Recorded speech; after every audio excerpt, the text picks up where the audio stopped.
Hola, muy buenas noches a todas y todos.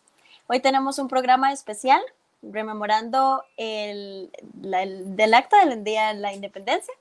Tenemos a nuestro invitado, don Vladimir de la Cruz. Yo soy Ariana Sanabria y le doy el pase a mi compañero Alejandro Morera para que nos haga una pequeña introducción.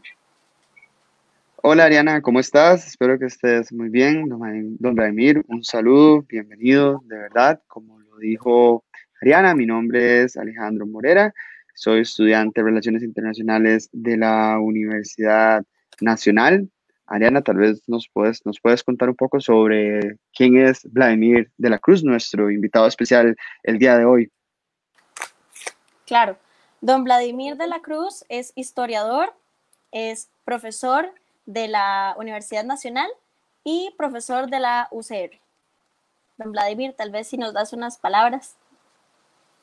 Primero, muchas gracias por la invitación y por supuesto muy contento y no podía negarme bajo ningún concepto a un convivio con ustedes que son de la Universidad Nacional, que fue mi casa desde casi su fundación, y además yo fui director de la escuela donde usted estudia, Ariana, así que con más razón, ¿verdad? Aquí estoy a las órdenes suyas, ¿verdad? Y de Claro, Alejandro y de Walter, por supuesto. Y agradecerle la invitación, creo que es un día muy especial, la fecha que nos convoca y nos reúne. claro. Muchísimas gracias, 199 don Vladimir. años de vida independiente o fiestas patrias. Es una de las celebraciones más vistosas y representativas de nuestra cultura cívica. Desfiles, bandas, bastoneras, faroles, bailes folclóricos, carretas y comidas típicas. Se denomina Independencia de Centroamérica la conmemoración de los países de Centroamérica. Precisamente el Acta de Independencia de América Central, el 15 de septiembre de 1821. Tal vez ahí, don Vladimir. Primero, Centroamérica y no América Central, Ujú. solo por una razón geográfica. Centroamérica es la parte que viene desde el punto de vista político desde Guatemala hasta Costa Rica. América Central es un concepto que es más geográfico y, y cubre desde el istmo de Tehuantepec hasta la depresión del río Atrato en Colombia, ¿verdad? Entonces, en el caso nuestro, lo que vamos a analizar es la Centroamérica y la Centroamérica colonial, que era parte del virreinato de México o el virreinato de Nueva España, como también se conocía.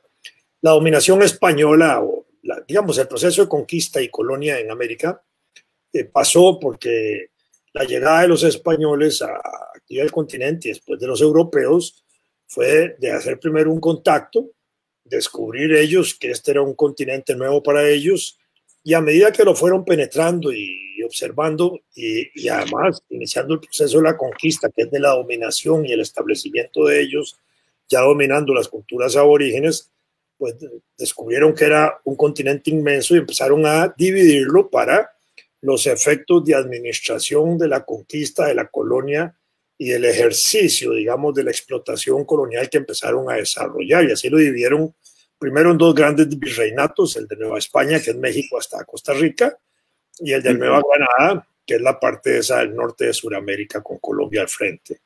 Después desarrollaron el virreinato del Perú y luego el virreinato de el río La Plata abajo, ¿verdad? Ujú. Y Así al es. interior de esos virreinatos se fueron desarrollando también administraciones territoriales en la medida en que ellos iban penetrando, conociendo y dominando el territorio, y a cargo de esas administraciones pusieron autoridades y reproducían todo el aparato de dominación colonial, todo el Estado que ellos iban montando, autoridades políticas, autoridades religiosas, jurídicas, militares, todo, en fin.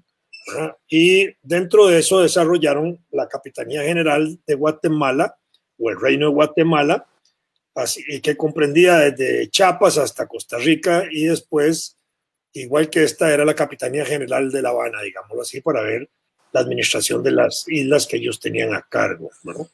Entonces, esto para entender que nosotros formamos parte de eso que se llegó a llamar en algún momento Capitanía General de Guatemala, el Reino de Guatemala, al puro final de la colonia de la Diputación de Guatemala con las reformas borbónicas que se hicieron después de 1780. Y dentro de la capitanía nosotros teníamos, como diríamos, regiones, ¿verdad? Donde estaba Guatemala, que era la capital principal, luego Salvador, Honduras, Nicaragua y nosotros, ¿verdad? Y lo que se desarrolló como el partido de Nicoya. También, en algún momento se le dio una administración a León de Nicaragua, sobre Nicaragua, León, Nicoya y Costa Rica, y así llegamos al puro final de la colonia. Por eso es que a nosotros nos llegaron dos actas, el acta de Guatemala y el acta de León de Nicaragua, ¿verdad? En ese sentido. Entonces, esto para ubicar los territorios y ubicar la situación. La dominación colonial, hay que entenderla, fue de carácter opresivo, de dominación, ¿verdad? De explotación. Las personas durante el periodo colonial no eran consideradas ciudadanos como somos hoy, sino súbditos y vasallos del rey, a quien se le debía obediencia, y el rey hasta podía disponer de las vidas y haciendas y todo lo que quisiera de las personas que vivían bajo su dominación. La sociedad colonial fue una sociedad que dividió la América en dos grandes grupos, los españoles y los que no eran españoles, y los españoles divididos a la vez en dos, los que habían nacido en el continente americano, que los llamaron criollos, y los nacidos en España, que los llamaron peninsulares, ¿verdad? Y los peninsulares eran los que ejercían fundamentalmente el dominio del poder, eran los que eran las autoridades principales. Pocos criollos en todo el continente desempeñaron cargos de autoridades coloniales importantes. Más del 95% eran peninsulares. Entonces los criollos atendieron la parte económica, finalmente estuvieron sometidos a ciertas restricciones dentro del aparato colonial español. Cuando se hizo contacto con Inglaterra con motivo del Tratado de Utrecht en 1713, que le permitió a los barcos ingleses hacer viajes al continente y traer mercaderías y llevar gente, empezaron a penetrar las ideas liberales del libre cambio, del libre comercio. Empezaron a entusiasmar a los criollos con la posibilidad de comerciar con Inglaterra sin dejar de ser colonias españolas, y estos empezaron a presionar a la monarquía española para lograr esos permisos, lo que no se logró, y entonces allí se gesta una de las causas de la independencia, la libertad de comercio. Y para poder tener libertad de comercio había que tomar decisiones propias, entonces había que tumbar, había que deshacerse de las autoridades reales, y así se produce una de las causas de la independencia. La otra fueron las resistencias que hubo internas, resistencias indígenas desde la llegada de los españoles hasta las últimas importantes bajo la dominación española, que fueron las del Perú, los Pacamaru y ellos, que fueron muy importantes y fueron quizás las que mejor tuvieron un sentido revolucionario de resistencia, porque muchas de esas resistencias fue la resistencia para evitar nada más la dominación, la opresión, ¿verdad? La explotación a que eran sometidos, pero no tenían un proyecto político alterno, ni siquiera como proyecto político, ni siquiera la defensa de sus reinos y la autonomía de sus reinos dentro de la dominación española. Fueron avasallados totalmente. En 1808, bueno, empiezan a haber estos sentimientos de inconformidad, antiespañolismo contra la dominación española desde principios finales del siglo XVIII. En algunos países de Sudamérica ya había habido la insurrección de Guardia España en Venezuela y otros movimientos así. Se produjo la independencia de Haití en 1804, muy importante, que eso sí produce un impacto enorme, no solo por la independencia de los negros haitianos, sino porque era también una revolución negra, y entonces aflojó de alguna manera las presiones del colonialismo inglés y francés en el Caribe, pero repercutió al continente. Incluso en algún momento Haití se convirtió en un baluarte de apoyo a la causa bolivariana y otras cosas así, ¿verdad? Entonces, por ahí se van dando esos movimientos. Después, primeros años del siglo XIX, empiezan a producirse con más fuerza esos sentimientos independentistas y empiezan a darse ya luchas, y el mismo Bolívar y otros revolucionarios latinoamericanos van a Europa a nutrirse. Francisco Miranda había participado en la lucha de independencia de las colonias norteamericanas, también participó en la Revolución Francesa, anduvo por toda Europa buscando fondos para la independencia.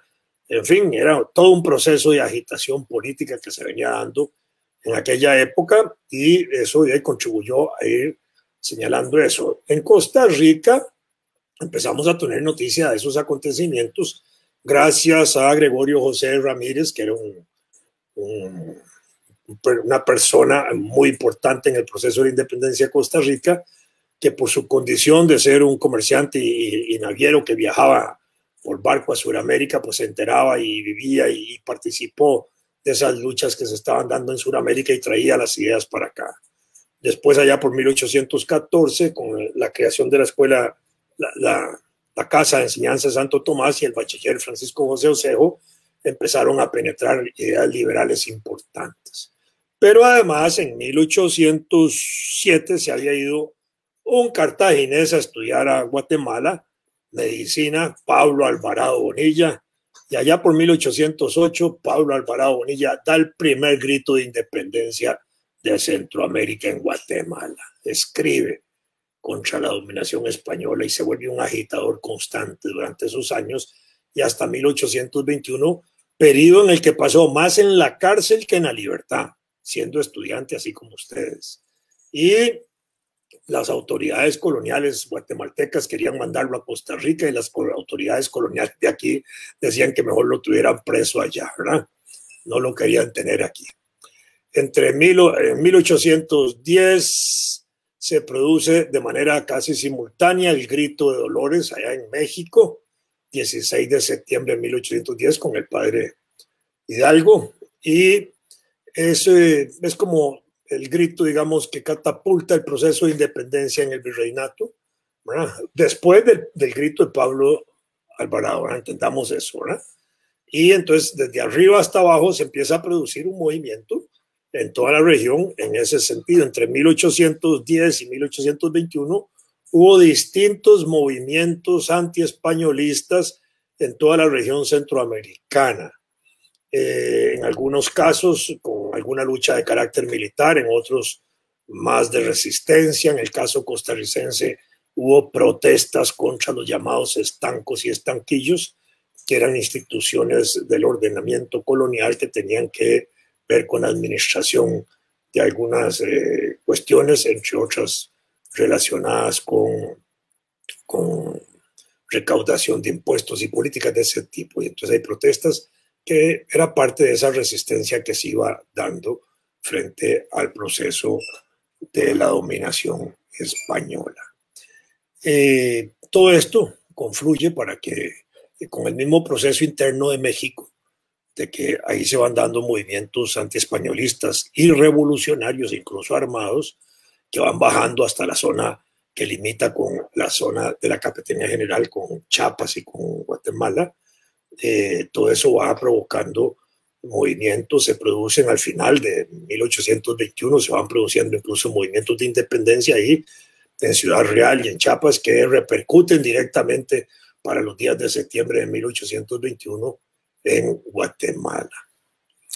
En Guatemala estaba la sede capital de la región, ahí habían representantes de toda el área, en ese momento no habían costarricenses, pero bueno, estaba Pablo Alvarado en Guatemala, pero no estaba como representante de gobierno allá, de manera que el 13 y 14 de septiembre lo que había sucedido en Chiapas y en Oaxaca y en Ciudad Real, pues repercute de una manera muy importante en Guatemala. La gente se había movilizado ya a Guatemala, donde estaban tomando decisiones para que el 15 de septiembre se proclamara la independencia de Guatemala.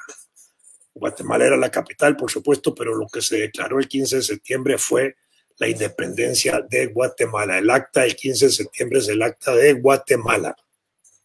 Creo que es el artículo 16 el que dice eso expresamente.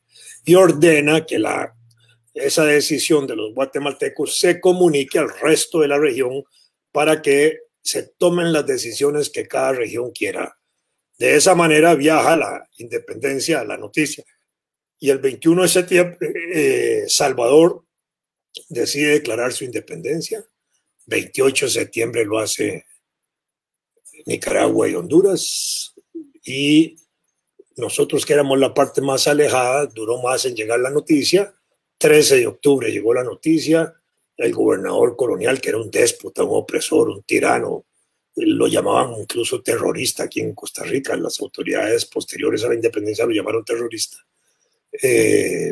No le quedó más que informar de lo que estaba pasando en el resto de Centroamérica, y esto activó, digamos, las consultas en los pueblos para que se reunieran en Cartago el 29 de octubre con delegados para tomar la decisión que se toma el 29 de octubre de 1821, que esa es el acta de independencia de Costa Rica. Y así se cierra ese ciclo de declaraciones de independencia, de manera que un día como hoy, ¿qué es lo que celebramos? Efectivamente, yo diría el detonante. La independencia de Guatemala hace detonar la independencia de las otras regiones de Centroamérica. Eso es lo que tenemos que celebrar. Por supuesto que aquí hay un elemento importante, y es que entre 1821 y 1823 las regiones quedaron como sueltas, pero se vuelve a articular un proceso unitario para constituir primero las Provincias Unidas de Centroamérica y luego la República Federal. Entramos a esos dos procesos en 1823 y 1824 y duramos allí hasta 1848, con dos salidas que tuvimos nosotros, una en 1838 y la otra en 1842. Al final, digamos, se debilitó ese nexo porque con Carrillo salimos, pero con Morazán nos volvimos a integrar. Pero el gobierno de Morazán fue un gobierno corto, de abril a septiembre. Entonces, de 1842, salido Morazán del gobierno y muerto aquí, porque aquí lo fusilaron, nosotros debilitamos nuestro nexo con la República Federal, y en 1848 se produce un movimiento también centroamericano de desintegración, entre ellos el general o el presidente de Guatemala, Barrios, en marzo, sale de la República Federal, y ya nosotros habíamos tomado la decisión de salir y estábamos fuera de eso, y el doctor José María Castro Madrid va montándose en un proceso de las municipalidades que venían presionando para retirarnos de la República, pues hizo que el Congreso de la República en aquella época declarara la salida de la República, y él rubricó la salida de la República el 31 de agosto de 1848, cuando constituimos la República de Costa Rica, y la justificaron fundamentalmente porque dentro de la República Federal nosotros no teníamos potestades soberanas de relaciones diplomáticas ni de relaciones comerciales en algunos campos. Todo era a través de la República Federal, y necesitábamos en ese sentido establecer relaciones propias. Por eso nuestras relaciones internacionales surgen después de la declaratoria de la República, ya a partir prácticamente de 1850, cuando empezamos a tener relaciones diplomáticas propias como país con Estados Unidos, con Bélgica, Inglaterra y otros países con el Vaticano y con otros países que poco a poco fuimos estableciéndolas en ese momento. En ese momento también, y con España, porque con la independencia se habían roto las relaciones con España. España las restablece, reconociendo inevitablemente la independencia de los países de América Latina ya en la década, a principios a mediados del siglo XIX. Y ahí empieza a restituirse, digamos, esa relación, hasta que España, cuando se cumple el cuarto centenario de la llegada de los españoles en 1892, organiza la Feria Mundial para celebrar aquel acontecimiento y restituye una relación amistosa en aquellos años que se hizo amparar bajo la idea de la madre patria, ¿verdad? Y eso nos abrió hasta el siglo pasado, cuando alrededor de 1982 empezó a replantearse el concepto de llegada de los españoles y de descubrimiento de América para ponerlo en el orden de encuentro de culturas. Entonces, hoy celebramos el 15 de septiembre, sí, como el Día del Acta de Independencia de Guatemala, que simboliza la de Centroamérica.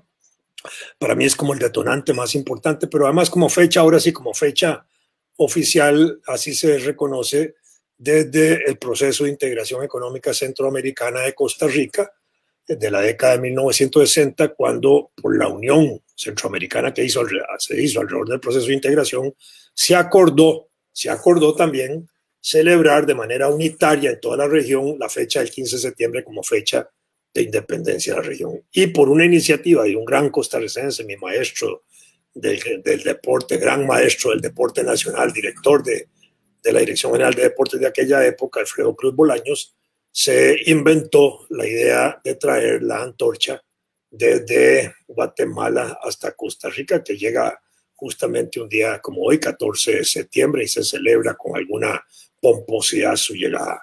Sobre este asunto es importante una cosa. La independencia y la noticia de la independencia no nos llegó de noche. No hay teas, no hay antorchas, ni hay faroles. La noticia de la independencia nos llegó de día. En aquella época no se podía viajar de noche por los caminos, las veredas, los trillos de montaña que habían. No habían caminos. Si la independencia, la noticia duró prácticamente un mes para llegar aquí, no se podía viajar de noche, no se podía hacer esa trayectoria de noche, había que hacerla de día. Pero entonces, ¿qué simboliza la antorcha, la tea, los faroles? La luz frente a la oscuridad. Digamos, con esto lo que se trata de entender es que el régimen colonial era un régimen de oscuridad, de opresión, de dominación. La independencia era la luz, la claridad. Este símbolo también representa el surgimiento de la ciudadanía, de los ciudadanos que surgen con la independencia, con derechos y libertades, y no los vasallos y los siervos que existían en el periodo anterior sin derechos y libertades, súbditos de la monarquía. De alguna manera simboliza el nacimiento de un régimen republicano que descansa en la soberanía popular, en la capacidad que tienen los pueblos de nombrar sus propias autoridades, ¿verdad? Y de que esas autoridades respondan a ese mandato popular, ¿verdad? Ya teníamos la Revolución Francesa, ya teníamos todas las ideas de la Revolución Francesa. Aquí se conocían las ideas de John Locke, de Thomas Hobbes, de Rousseau, de Bodino, de Montesquieu. Todo eso se conocía aquí. Las ideas del pacto social se conocían en Costa Rica como ideas de un contrato y de un carácter constitucional, no de manera casual. La primera constitución de Costa Rica se redacta con el nombre de Pacto Social Fundamental Interino de Costa Rica o Pacto de Concordia, donde están contenidos esos valores políticos. Pero además es una constitución que se redacta en 3 semanas. Del 29 de octubre al 11 de noviembre se da un proceso muy importante aquí en Costa Rica de conocimiento de la decisión de Cartago, y se da un conocimiento importante para que Alajuela y San José de alguna manera empiecen a reivindicar la necesidad de constituir el primer gobierno local nacional en época independiente, cuando se crea la Junta de Delegados de ese momento, que después van a ver las Juntas Superiores Gubernativas, y esa Junta de Delegados convoca justamente a redactar la Constitución el 1 de diciembre. Y se redacta en 3 semanas una Constitución que, en ese sentido, esa Constitución se elabora con conceptos del pensamiento político liberal de la época.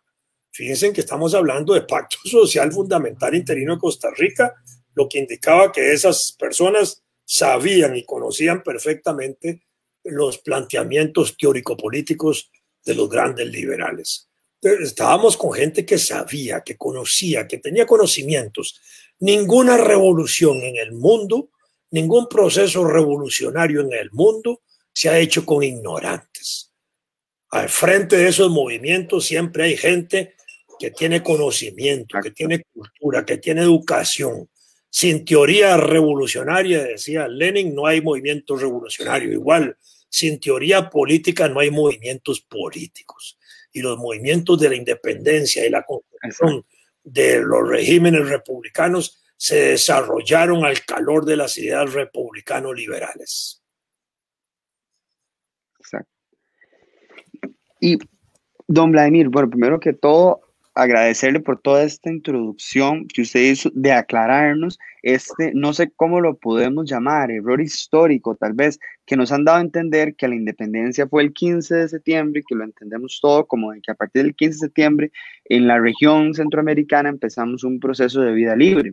Pero con toda esta introducción que usted nos hizo y esta explicación tan amplia, pues nos damos cuenta que la independencia no fue solamente en ese momento, sino que a cada país llegó en momentos diferentes. Entonces, si tuviésemos que decir que la independencia en Costa Rica fue posterior o a lo que tradicionalmente hemos entendido. Por eso considero que fue súper interesante, pues, esa aclaración que nos hizo y que quizá no la tenemos tan presente, ¿verdad? En nuestras vidas cotidianas o en todo lo que teníamos de estudiar, pues, los procesos de independencia. Y don Vladimir, aprovechando también este espacio. No es culpa de ustedes, ¿sí? Institucional y oficialmente se celebra el 15 y el proceso educativo así lo celebra. Más bien, lo que tenemos que luchar es para que también se celebre el 29 de octubre. Además, exactamente. El próximo año va a ser el jaque mate de eso. ¿Por qué? Porque va a venir el centenario a celebrarse el 15, pero la alcaldía y la municipalidad de Cartago se van a quedar de brazos cruzados, sabiendo que el 29 de octubre de 1821 fue allí donde se hizo parir la independencia de Costa Rica. Por supuesto que no, Mario Redondo, el alcalde, ya está preparándose para festejar esa actividad como una actividad local de Cartago y para hacer valer la independencia de Costa Rica en 29 de octubre de 1821. Exacto. Entonces, bueno, en este momento me gustaría también darle la palabra a Walter, que se nos incorpora por problemas técnicos con la compañera Ariana. Entonces Walter pues también estará pues participando en este diálogo que va pues muy interesante. Walter, te comento como estaba hablando con don Vladimir, de verdad que estamos aprendiendo muchísimas cosas y que el espacio está siendo muy productivo. Entonces, bienvenido Walter, para que aprender muchísimo, de verdad. Muchísimas gracias, Alejandro, y un gusto tener a don Vladimir de la Cruz aquí en nuestro programa. ¿Por qué es importante para nosotros como universitarios pensar y mirar hacia atrás, mirar hacia la historia? Bueno, es importante porque un país que desconoce su historia está condenado al fracaso, está condenado a cometer errores y sobre todo está destinado a perder el legado que tan importante y que de manera tan constructiva se ha forjado a lo largo de estos casi 200 años, como dice don Vladimir. Don Vladimir, entonces en este momento tengo una pregunta para usted. ¿Qué significa o cuál piensa usted que es un desafío para la Costa Rica actual, por ejemplo, si somos un país que valora la historia o somos un país que, por el contrario, muchas veces le da la espalda a la historia? Yo pienso que en general nosotros somos un país con conocimientos básicos de nuestro proceso histórico, sin embargo no se han acentuado aquellos conocimientos que deben constituir como hitos, como puntos de arranque para estadios superiores dentro del proceso histórico. Entonces, hoy, digamos, está bien replanteado. Hay un aspecto, digamos, todavía de insuficiencia, no voy a decir ignorancia, insuficiencia informativa que es el mundo de nuestras culturas aborígenes, ¿verdad? Para efectos de la educación general, que va desde la escuela, el colegio hasta la universidad y a la cultura popular que se debe transmitir por medios de comunicación. Entonces, cuando a veces se siente que hay una situación de una cultura que casi no existía, la presencia española y europea se presentó como una cultura dominante, ¿verdad?, superior, y la otra inferior. No, y aquí en América habían situaciones particulares de desarrollo de las comunidades autóctonas que son extraordinarias. Las obras en arquitectura que hay en México, en Guatemala, en Sudamérica, los incas, todo eso, son extraordinarias. Es decir, incluso en el Perú, las facultades de ingeniería y arquitectura estudian las construcciones de Machu Picchu y todas esas, porque es decir, su estructura es verdaderamente monumental en términos técnicos para haber hecho esas obras que no tienen un solo tornillo ni un solo clavo, ¿verdad? Y que soportan terremotos y temblores y no se mueven. En el caso nuestro, Guayabo de Turrialba es un emplazamiento extraordinariamente bien hecho, arquitectónicamente bien hecho, hidráulico en el sentido de que se monta sobre una experiencia de dominio de aguas. Ahí hay canales de irrigación, hay pozos de almacenamiento de agua, hay calzadas que se especula que pueden llegar desde Turrialba hasta San Carlos y más allá, ¿verdad? Las estructuras, el análisis de las calzadas que se ha hecho de piedra son verdaderamente sorprendentes, mejores hechas esos caminos de piedra que muchas de las carreteras que hoy se hacen. No estoy exagerando, estoy diciendo la verdad, desde el punto de vista de las capas, de la estructura, de los desagües, de todo. Bueno, eso era gente que tenía un conocimiento en todos los sentidos, no solo la parte arquitectónica, sino hasta astronómicos, tenían calendarios muy precisos, ¿verdad? Igual que nosotros, solo que tenían otras denominaciones, pero igual de precisos, con meses más cortos, pero al final daban los 365 días, ¿verdad? Entonces, el punto es que ahí hay un desconocimiento que debe hacerse. A partir de eso, tampoco se hace una buena apreciación del impacto de la conquista, ¿verdad? Como antes se veía como un encuentro de culturas, entonces se veía más bien como una cosa positiva. Nos trajeron la civilización, nos trajeron el idioma, nos trajeron la religión, nos trajeron costumbres, modas, etcétera, ¿verdad? Pero eso fue brutal, eso fue bestial. El contacto fue de las peores violencias que se ejercieron históricamente. Piensen por un momento lo que es llegar a un territorio, encontrarlo habitado y decir, a partir de ahora todo esto es mío, en representación del rey. Y todos ustedes y todas las tierras y todos los animalitos me pertenecen ahora a mí. Y el que no lo quiera lo mato. Y además, como ustedes adoran ahí al dios Luna y al dios Sol y al dios Lluvia, ahora empiezan a creer en lo que yo creo porque también los mato. Y entonces les impusieron la religión, que además fue la razón moral de la conquista. Vamos a someter a los indígenas físicamente, pero los vamos a someter espiritualmente. El pretexto, la salvación de las almas, la expansión del cristianismo. La Iglesia Católica venía de las guerras del Mediterráneo y el Santo Sepulcro y todas esas que habían habido allá. Y entonces la expansión de las religiones era la lucha también por la conquista de pueblos para imponerles la religión.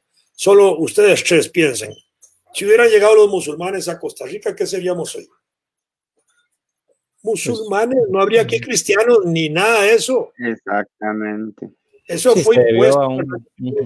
La religión en ese sentido es artificial en Costa Rica, no es natural. Los valores religiosos fueron impuestos y fueron destruidos todos los templos religiosos indígenas.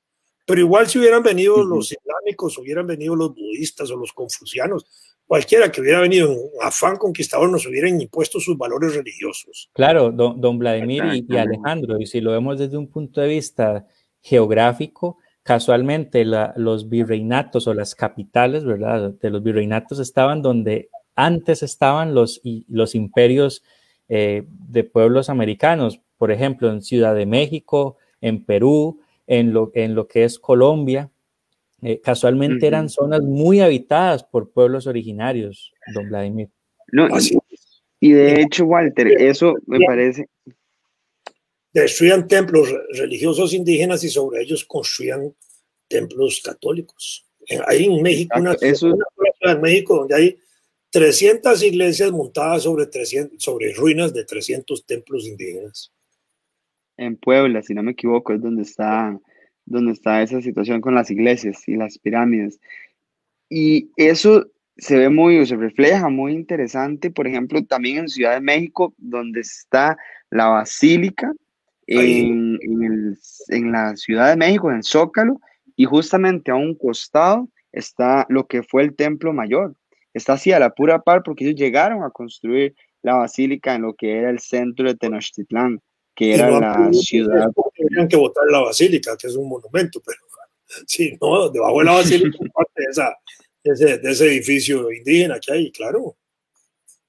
Don Vladimir, una consulta en el plano costarricense, y podemos decir que final de la era colonial e incluso inicios ya de la era, llamémosla así, independiente, porque también hubo una época, casualmente hablando de México, en que Costa Rica forma parte del imperio mexicano. ¿Es así cierto, don Vladimir? Sí y no. Nosotros declaramos la independencia y en un momento determinado se impulsa la idea de anexarse al imperio mexicano. Aquí hubo oposición también a eso.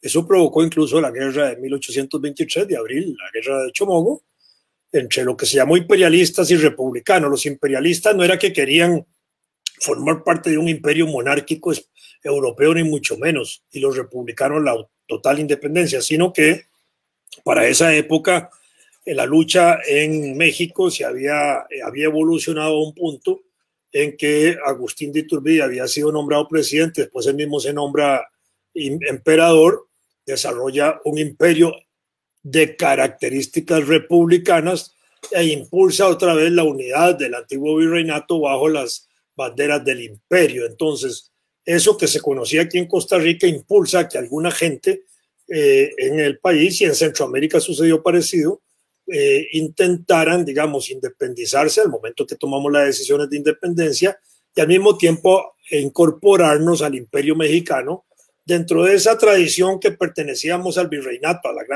gran país, digámoslo así, volver a ser parte de esa gran nación. Lo que pasa es que en el momento en que nosotros tomamos esa decisión y se comunica, ya el virreinato había desaparecido.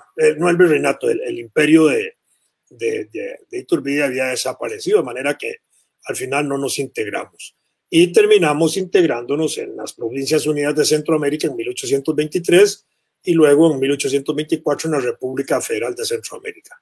Y ahí entonces formamos parte de una república como el Estado de Costa Rica, ¿verdad? Fue en 2 ocasiones entonces que estuvimos parte de este intento de la creación de un Estado a nivel centroamericano. Sí, pero la segunda ocasión es una ocasión en que es casi nada más de papel. No, realmente no formamos parte de eso.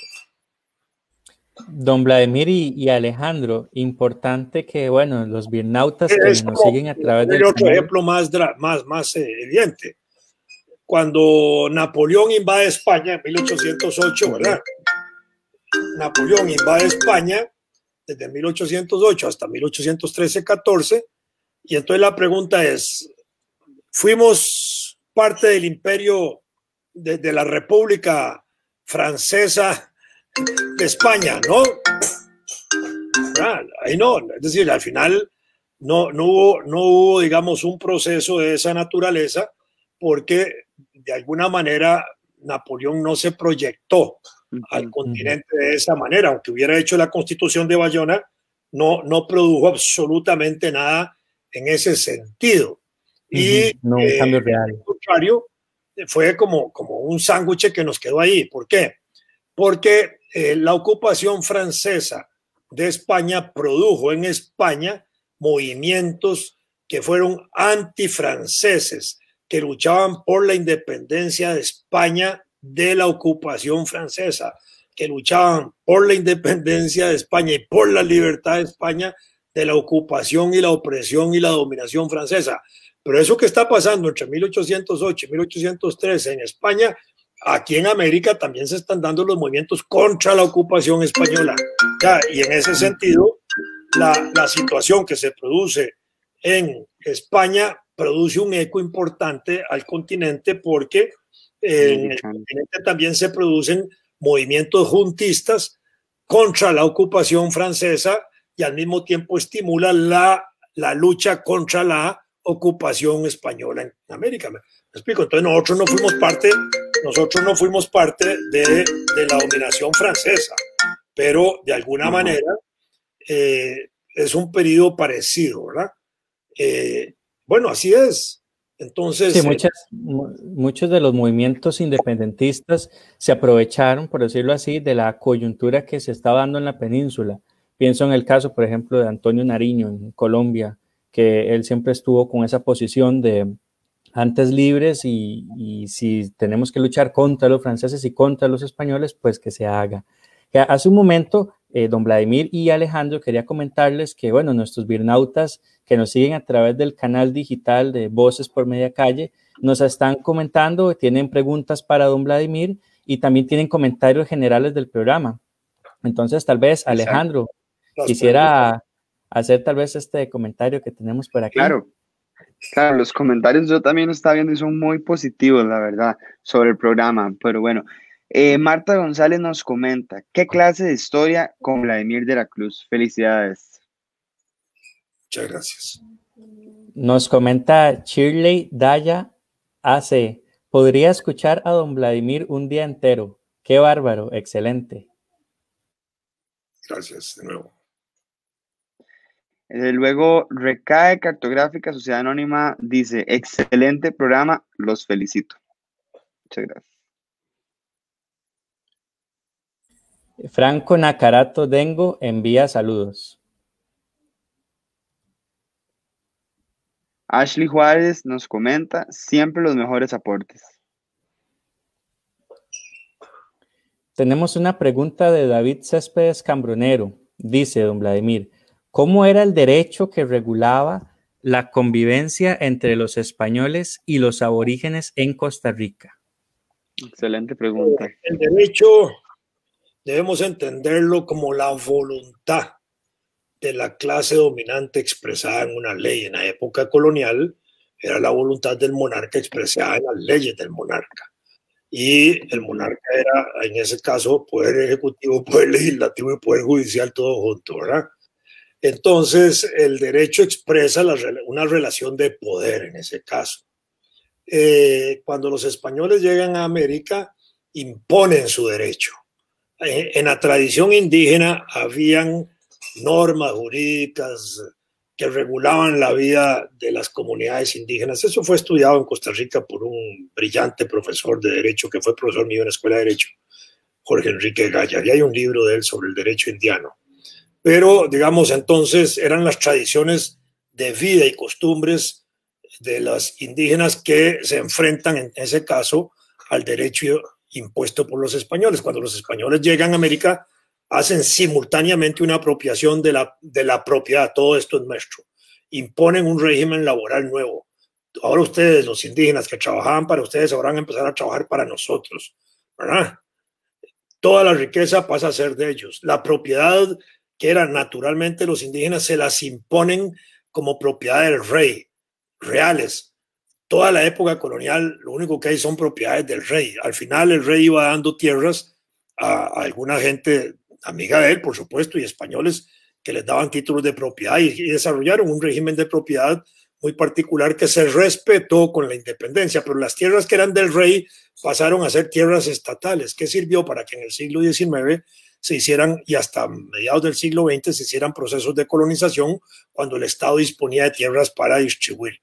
Entonces, eso. Por otro lado, con el derecho del rey se reguló la vida de los indígenas, pero además se estableció un problema de obediencia jurídica.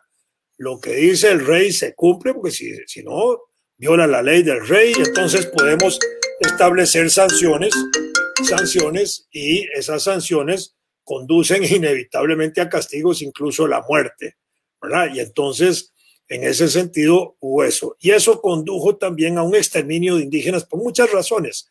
No solo la guerra de resistencia, las enfermedades y epidemias que trajeron los españoles, el desplazamiento que hubo de mano de obra indígena a zonas mineras de Costa Rica, se llevaron la gente a trabajar a Perú, etcétera. Y hubo también una negación de las indígenas a procrear. ¿Por qué? Porque eran violadas. Y entonces, en su violación y en el ultraje que tenían, pues se negaban a tener hijos, ya fuera interrumpiendo su embarazo o mediante algún tipo de hierbas, evitando quedar embarazadas. El gobernador Juan Vázquez de Coronado, que estuvo solo 2 años en Costa Rica, según Samuel Stone dijo, llegó a hacer un estudio y llegó a afirmar casi que tuvo 162 hijos. Eso significaba que violaba a una indígena cada día por medio, y además con muy buena puntería la dejaba embarazada. Entonces, en ese sentido, eso restringe, ¿verdad?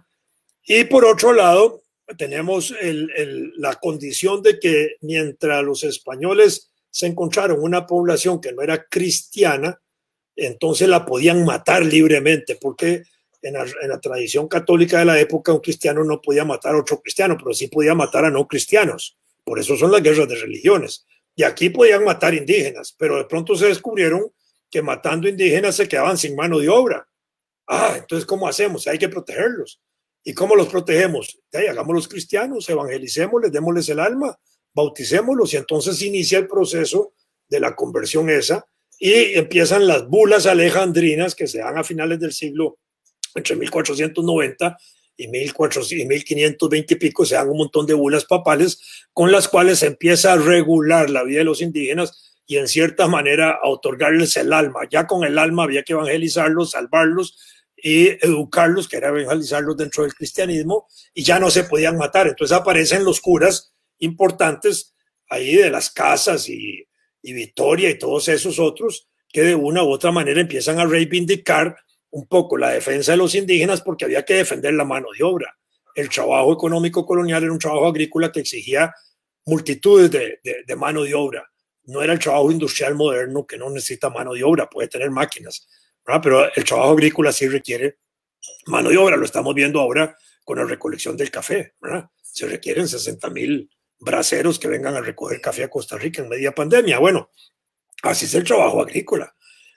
Don Vladimir, disculpe un momento, aquí tenemos una pregunta muy interesante porque que va casualmente en esta línea. La idea, entonces, el derecho fue un instrumento de dominación que obligaba a acatar y a respetar todo lo que el orden colonial y las autoridades coloniales decían.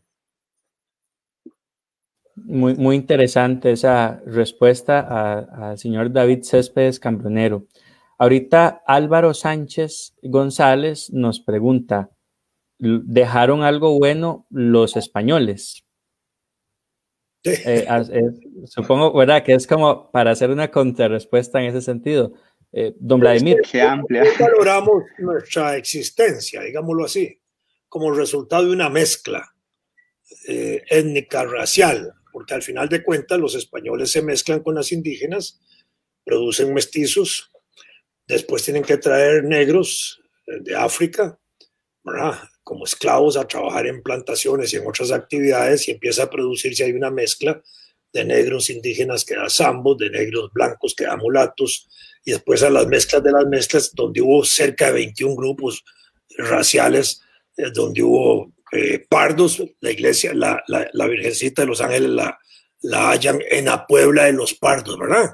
Era así como aguantafilo, para decir así, las zonas extremas de la ciudad donde estaban los pobres. Pero así se organizó también la ciudad, y se organizaron las ciudades coloniales con parte central donde estaban los blancos, los principales, y ahí para los extremos iban acomodándose los otros grupos raciales. Al final, un montón de grupos raciales, pero la sociedad colonial se dividió en dos grandes grupos: los blancos, que eran españoles, nacidos en América y nacidos en España, ¿verdad?, criollos y peninsulares, y el resto de la población, no importa en qué tipo de castas, etnias o grupos raciales o mezclas, porque esos otros, el grupo mayoritario, estaba fuera de la estructura del poder. Pero entonces, dentro de eso, ¿qué nos deja la dominación española? Y por supuesto que nos deja un idioma, el español, nos deja la religión católica, que para muchos es genética, ¿verdad?, nace con el ADN nuestro. No, eso fue impuesto. Nos deja tradición jurídica, nos deja tradición educativa, de usos, costumbres, moda. La olla de carne es de tradición española a finales del siglo XVIII, que aparece en Costa Rica y cosas así. ¿Por qué? Porque ellos tuvieron también que amoldarse a las condiciones nuestras, no se acostumbraron a la chicha, entonces introdujeron la caña de azúcar para hacer aguardiente, ¿verdad? No se acomodaron al maíz, a la tortilla, entonces introdujeron el trigo para hacer pan. Entonces, dependiendo como lo queramos ver, el vestido, y nosotros nos vistieron, y nos vistieron como al estilo de los españoles, porque parte de la dominación es dominar también los usos, costumbres, modas, vestidos, hábitos de la gente. Entonces, si usted habla español, se identifica con el gobernador, con el gobernante o con el conquistador. Si reza igual que el conquistador, está más identificado. Si se viste como el conquistador, se va pareciendo más. Si come como el conquistador, está bien, ¿verdad? Y entonces es igual que ahora, Blue Jeans, McDonald's, Taco Bell, y tenemos toda la estructura de la dominación moderna, ¿verdad? Nueva, fina, que de pronto nadie se siente dominado porque le puede ser que le guste la hamburguesa o el Taco Bell o lo que sea, pero es parte de un estilo de vida y de un comportamiento y de una vida social. Entonces, igual, son las identificaciones con el conquistador y el dominador. Y entonces, depende cómo lo veamos, todo eso puede verse positivamente si alguien lo quiere ver así, porque al final, cuando se trata de hacer ese paralelismo, eso es lo que se trata de señalar, que nos dejaron todo eso como una herencia positiva, por supuesto, pero entonces, en comparación, tendríamos que señalar lo que destruyeron y lo que nos quitaron, ¿verdad? Exactamente. Muchísimas gracias, que esto don fue Vladimir. la base. Sí, muchísimas gracias por responder a los comentarios de las personas que nos siguen a través de Voces por Media Calle. Claro, Alejandro. Sí, perdón, es que creo que tuve una interferencia cuando estaba conversando. Que esto fue definitivamente la base de nuestra sociedad actual o de lo que nosotros hoy día como costarricenses, como centroamericanos, conocemos o nos hemos desarrollado en una sociedad. Todo esto fue un legado de esta ocupación, de este periodo colonial que se vivió por tantísimos años, ¿verdad? Desde ese momento. Entonces es también una forma interesante de cómo entenderlo, que ya estamos estamos a punto de tener 200 años de pues tener nuestro propio sistema político y todo eso, que es menos cantidad inclusive de lo que fue el periodo español, si no me equivoco, Vladimir, ¿verdad? Ese legado colonial incluso se impuso de modo monopólico. Solo España en América, solo el derecho español en América, solo la religión católica, monopolios comerciales, solo puertos determinados para comerciar con España y con América, etcétera. Todo eso creó una modalidad.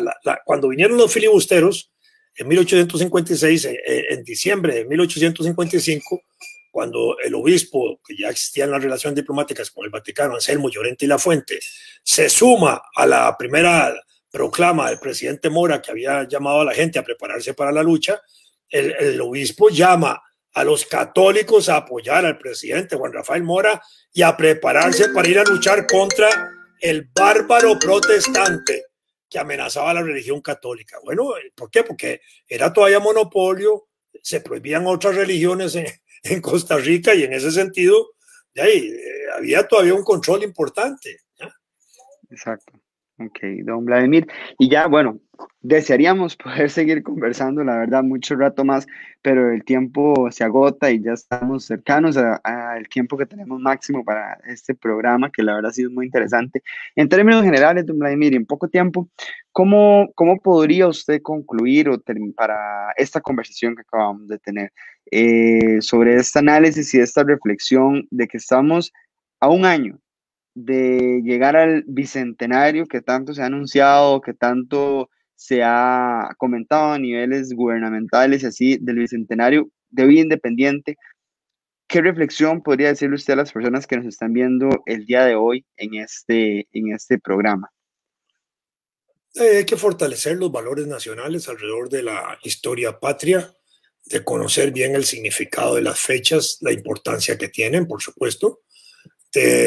Ojalá pudiéramos fortalecer el conocimiento histórico general del país, ¿verdad? Porque solo conociendo mejor el pasado entendemos mejor el presente y podemos soñar un futuro mejor, para decirlo de esa forma. Pero además ahora podemos decir, ¿somos un país independiente? Sí, somos un país independiente. Soberano, digamos que sí, también. Pero somos tan independientes que no tenemos problemas. No, yo diría que nuestra independencia está cargada de cadenas. Cadenas que son importantes hoy en el pueblo costarricense. Tenemos la cadena hoy aumentada por el impacto del coronavirus, del desempleo. En un año hemos pasado de 220,000 desempleados a 500,000. Tenemos un desempleo de mujeres enorme, donde las mujeres jugaban un papel estratégico en la vida nacional. 350,000 mujeres eran cabeza de familia, principal ingreso de sus hogares, aun cuando tienen esposo o compañero. Hoy ese número de mujeres se ha reducido y esas eran las que sostenían 220,000 desocupados hace un año. Ahora tenemos 500,000 de desocupados, menos mujeres cabeza de familia. Y entonces esto va a ser una bomba de tiempo. Es el problema del hambre. Tenemos el problema del ausentismo en educación, de las malas estructuras educativas que hay a nivel nacional en educación pública, no solo en la parte central del país, sino en las zonas rurales. Esto está creando una presión importante. Si en la década del 80 se dijo que había una generación perdida de jóvenes que tuvieron poco acceso a la educación, hoy va a ser peor. Y en los próximos años ese impacto va a ser terrible, porque el proceso educativo era un proceso que permitía movilidad social y oportunidades de superación social. Hoy eso se está quedando estancado. Estamos llevando a una situación en que 500,000 o más personas están en condiciones de estar en una situación de la cual no se van a poder levantar. Se les puso un techo, no se les puso un piso. Y sobre eso hay toda una política de aplastamiento de las clases medias y profesionales en Costa Rica. Y entonces el techo para los sectores de pobreza y pobreza extrema es cada vez peor y más agudo.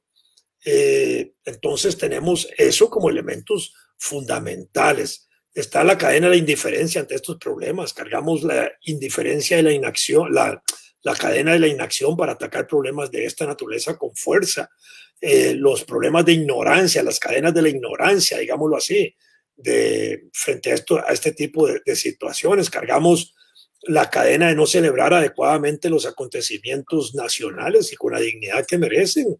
No celebramos todavía la independencia del 29 de octubre como debe ser la de Costa Rica. No tenemos en Costa Rica un monumento a la independencia, ni tenemos un monumento a uno de nuestros próceres más importantes, Pablo Alvarado Bonilla. Bueno, esto es para que en este momento eso se haga, y creo que en este momento, en el caso del Bicentenario y la situación que tenemos a la pura par, es que tenemos que atender el impacto de la pandemia ya. No es para un plan país de 10, 15 o 20 años, es ya. Y en ese ya necesitamos un pacto nacional, incluso fuera del gobierno, si es necesario, de sectores empresariales, solidaristas, sindicalistas, cooperativistas, ambientalistas, de todo, para poder enfrentar el momento actual con soluciones actuales para ahora. No es para resolver el plan de gobierno. Para eso están las elecciones del próximo 22, del año 22, donde probablemente el problema social va a estar en la agenda de los partidos políticos. El problema de la pobreza, que nunca ha estado como tema electoral, probablemente sea un problema en la próxima campaña electoral. De acuerdo, sí. Exactamente, don Vladimir. Comparto todo lo que nos comenta en este momento y sé que muchas de las personas que nos siguen también tienen ese sentimiento y, de verdad, palabras muy, muy inspiradoras y que debemos de tener presentes, ¿verdad?, en nuestro día a día como costarricenses y como ciudadanos, que realmente tenemos mucho que reflexionar de estas fechas festivas. Y como lo dije anteriormente, de verdad, don Vladimir, desearía que pudiéramos seguir aquí continuando, y también sé que las personas que nos ven también desearían que esta conversación pudiese seguir, pero lamentablemente ya se nos agotó el tiempo, más bien ya estamos pasándonos del tiempo máximo que tenemos. Pero de verdad, un agradecimiento de parte de todo el equipo de Universitarios en Debate. Fue un espacio muy, muy, muy oportuno, y también el agradecimiento a todas las personas que interactuaron, que compartieron, que comentaron. De verdad, fue muy, muy agradable todo el espacio. Walter, no sé si querés agregar algo más para cerrar ya. Claro, pues que para el programa, toda la producción de Universitarios en Debate, es importante que tengamos aquí la presencia de don Vladimir de la Cruz, todo un profesional y todo un patriota, porque un buen patriota debe conocer la historia y debe tratar de que las nuevas generaciones nos acerquemos a ella. Entonces, de verdad, don Vladimir, es usted un amigo de nuestro programa, e invitamos desde luego a todos los birnautas que nos siguen a través del canal digital Voces por Media Calle, que por favor nos acompañen la próxima semana. Igual, a las 8 de la noche estaremos con un debate muy interesante. Muchísimas gracias, Alejandro. Muchísimas gracias, don Vladimir. Muchas gracias a ustedes y quedo a las órdenes en cualquier ocasión que quieran invitarme de nuevo, con mucho gusto. Y muchas gracias por haber compartido esta hora que nos han estado viendo y oyendo. Muchísimas Muchísimas gracias. Muy buenas noches. Buenas noches. Buenas noches.